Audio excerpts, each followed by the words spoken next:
Kdo bi si mislil, da je izračun števila v osnovni šoli zbranih točk za vpis v srednje šole tako zapleten? V šoli so nam že večkrat razložili in mi je dosti jasno, kako to deluje. Pojdimo po vrsti.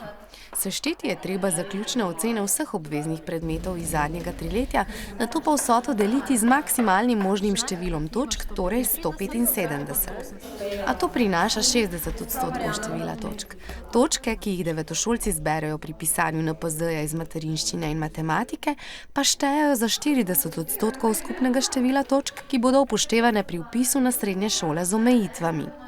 Odstotek točk, ki ga boste dobili pri materinščini, boste delili 100 in pomnožili z 20%, enako pri matematiki.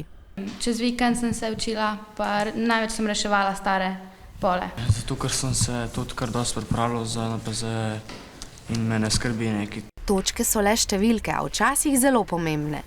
Tudi te, ki jih boste zbrali pri nacionalnem preverjanju znanja in se letos prvič upoštevajo. Nekateri jo zares jemljajo NPZ. Sploh unik vejo, da bojo imeli vpise, pač omejitve. Po mojem mi ne bojo nič prav prišli, zaradi tega, ker grem na kemijsko šolo, kjer ne bo najverjetneje ne bo omejitve. Grem pač na športno gimnazijo in se štejejo točke, ker bo najverjetneje omejitev. Rabim čim boljše rezultate za pol naprej, ker najbrž bo omejitev na naslednji šoli. Tehniška gimnazija.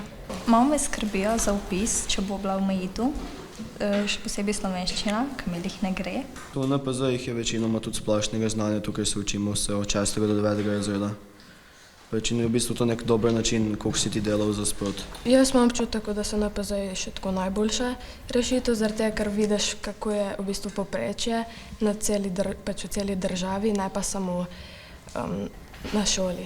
Mladi iz Dolenjskih Toplic pa so nam povedali, da se za čim boljše rezultate ne trudijo samo zaradi točk. Učiteljica je rekla, da bo vesela, če bomo dobro pisali. Na koncu pa najbolj šteje znanje, ki ga imamo.